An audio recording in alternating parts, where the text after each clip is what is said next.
नमस्कार।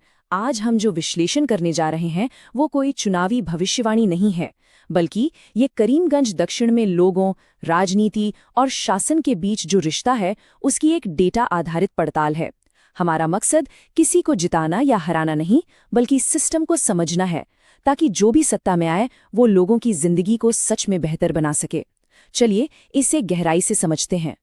तो हमारी कहानी का केंद्र है असम, और असम के अंदर बराक घाटी में बसा हुआ करीमगंज दक्षिण विधानसभा क्षेत्र ये एक ऐसी जगह है जहां भूगोल, इतिहास और लोगों की उम्मीदें सब मिलकर एक बहुत ही अनोखी राजनीतिक कहानी लिखते हैं।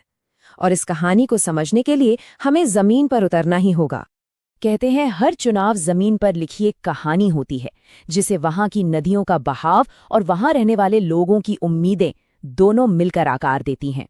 यहाँ की राजनीति को अगर समझना है तो पहले यहाँ की नदी और मिट्टी को समझना होगा। तो चलिए सबसे पहले करीमगंज की जमीन को ही समझते हैं।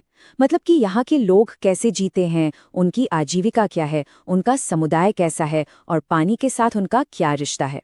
क्योंकि देखिए, किसी भी जगह का जो राजनीतिक मिजाज होता है ना, वो उसकी जमीनी हकीकत से ही तय होता है। सोचिए, ये पूरा इलाका बराक नदी के आसपास बसा है। ये नदी जिंदगी देती भी है और कभी-कभी ले भी लेती है। यहाँ की अर्थव्यवस्था आप कह सकते हैं पूरी तरह से खेती पर ही निर्भर है। मतलब एक अच्छी फसल और अगली बाढ़ के बीच का जो फासला है वही यहाँ की जिंदगी है। ज्यादातर परिवार खेती से ही गुजारा करते हैं। लेकिन दिक्कत ये है कि जमीन कम हो रही है और मौके भी। इसीलिए यहाँ के बहुत से नौजवान बेहतर भविष्य की तलाश में खाड़ी देशों का रुख कर रहे हैं। यहाँ की आबादी में ज्यादातर लोग बंगाली भाषी हैं, जिनकी अपनी एक अलग सांस्कृतिक पहचान है। लेकिन इन सब सच्चाइयों पर एक हकीकत भारी पड़ती है, और वो है हर साल आने वाली विनाशकारी बाढ़। ये सिर्फ पानी नहीं है, ये यहाँ की अर्थव्यवस्था को तोड़ता है, घरों को उजाड़ता है और हर साल लोगों को शून्य से सब कुछ फिर से शुरू करने पर मजबूर कर देता है। अब ऐसे में यहाँ की राजनीति सिर्फ वोटों का खेल नहीं रह जाती, ये असल में अस्तित्व और रोजमर्रा के संघर्ष की कहानी बन जाती है। तो ये तो हुई जमीन की बात। अब इस हकीकत को समझने के बाद आइए जरा 2021 के चुनावी आंकड़ों पर एक नजर डालते हैं, क्योंकि ये नंबर ही हमें बताते हैं कि लोगों ने अपने संघर्ष और अपनी उम्मीदों को वोट में कैसे बदला। साल 2021 में करीमगंज दक्षिण में कुल मतदाताओं की संख्या थी 1,91,328। यही वो लोग हैं जो ये तय करते हैं कि उनका नेतृत्व कौन करेगा। और कमाल की बात यह है कि इनमें से लगभग 78% लोगों ने वोट डाला। ये एक बहुत ही ऊंचा आंकड़ा है। ये दिखाता है कि यहाँ के लोग राजनीतिक प्रक्रिया में कितनी गहराई से शामिल हैं।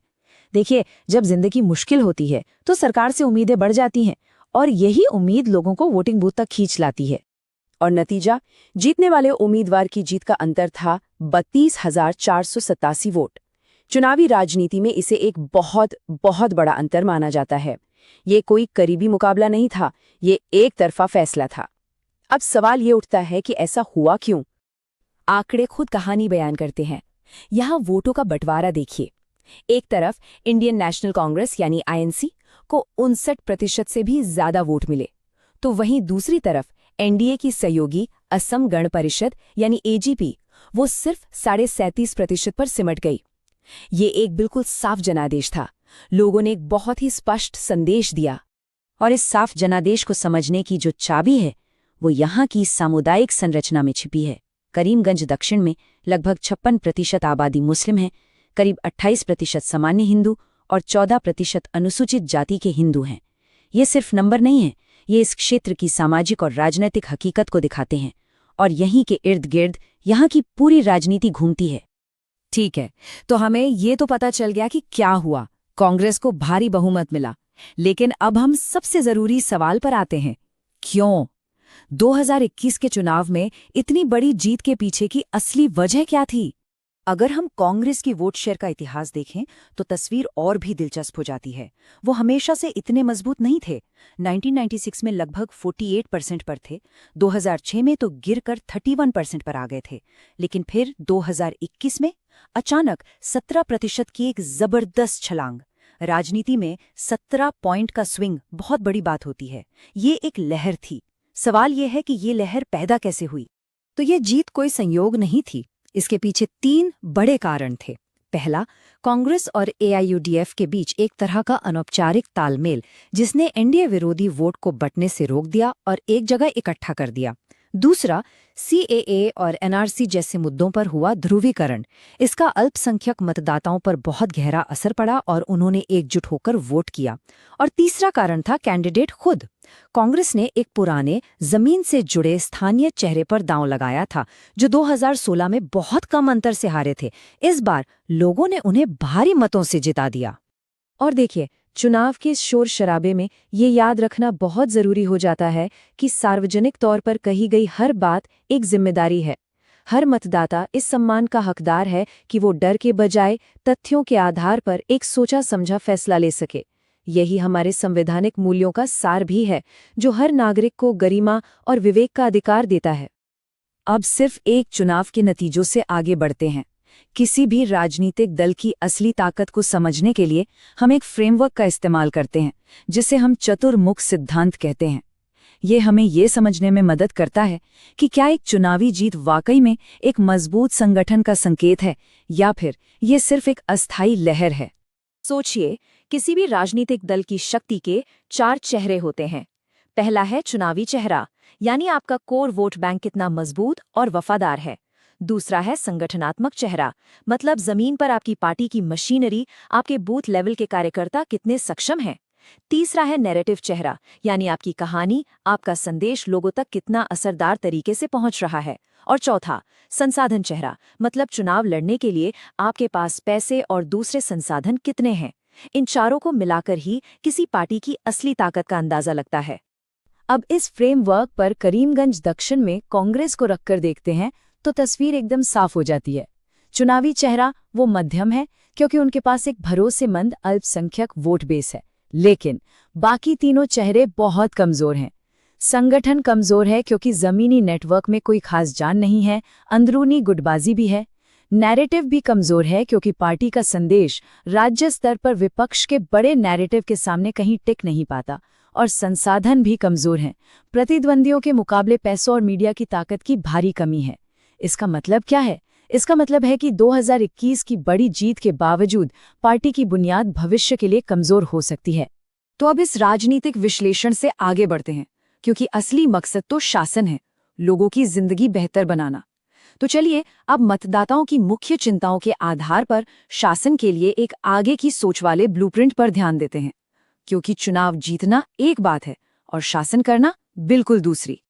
अगर हम पार्टियों और नेताओं को एक तरफ रख दें और सीधे लोगों से पूछें, तो वोट से परे करीमगंज दक्षिण के लोग असल में चाहते क्या हैं? उनकी बुनियादी ज़रूरतें क्या हैं? उनकी आवाज़ में हमें क्या सुनाई देगा? और जब हम ये पूछते हैं तो जवाब बिल्कुल साफ आता है। ये हीट मैप देखिए। सबसे ऊपर सबसे ज्यादा तीव्रता के साथ 3 मुद्दे हैं: बेरोजगारी, खराब सड़कें और बाढ़ से बचाव के लिए तटबंध, यानी सीधी सीधी रोटी कपड़ा और मकान की लड़ाई। इसके बाद आते हैं बेहतर स्वास्थ्य और स्कूल। हाँ, नागरिकता का मुद्दा भी अहम है, लेकिन लोगों की रोजमर्रा की जिंदगी से जुड़ी आर्थिक और बुनियादी ढांचे की जो समस्याएं हैं वो सबसे ज्यादा गंभीर हैं। जो भी राजनीतिक दल इन 3 बड़े मुद्दों को हल करने का रास्ता दिखाएगा, वही लोगों का भरोसा जीत पाएगा। और यहीं पर सच्ची राजनीतिक ताकत का मतलब समझ आता है। ये सिर्फ वोट जीतना नहीं है, ये एक ऐसा सिस्टम बनाना है जो लोगों की जरूरतों का डेटा उनकी सहमति से इकट्ठा करे और फिर उसका इस्तेमाल उनकी ही भलाई के लिए करे। ये भारत के डेटा संरक्षण कानूनों के मूल सिद्धांत यानी निजता और सहमति का सम्मान करते हुए शासन को ज्यादा असरदार और जवाबदेह बनाने का एक तरीका है। तो फिर आगे का रास्ता क्या है?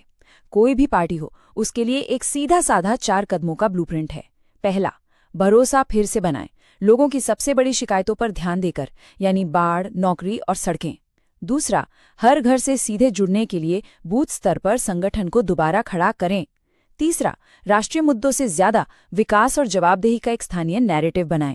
और चौथा, शासन पर ध्यान केंद्रित करने वाला एक मजबूत मोर्चा बनाने के लिए सही सहयोगियों के साथ गठबंधन करें। ये रास्ता सिर्फ चुनाव जीतने का नहीं, बल्कि लंबे समय तक सही मायने में शासन करने का है। अब हम अपने विश्लेषण के अंत में आते हैं। तो इस पूरी पड़ताल का निचोड़ क्या है? इसका सार ये है कि डेटा को शासन से जोड़कर हर नागरिक के लिए एक सम्मानजनक जीवन कैसे सुनिश्चित किया जाए। याद रखिए किसी भी चुनाव का असली पैमाना जीत का अंतर नहीं होता। असली पैमाना तो ये है कि आखिरी गांव के आखिरी इंसान तक तरक्की पहुंची या नहीं। राजनीतिक विश्लेषण और चुनावी रणनीति का असली मकसद हमेशा और हमेशा जनहित की सेवा करना ही होना चाहिए। तो सवाल ये है कि जब डेटा सम्मान के साथ मिलता है तो क्या कुछ मुमकिन हो जाता है?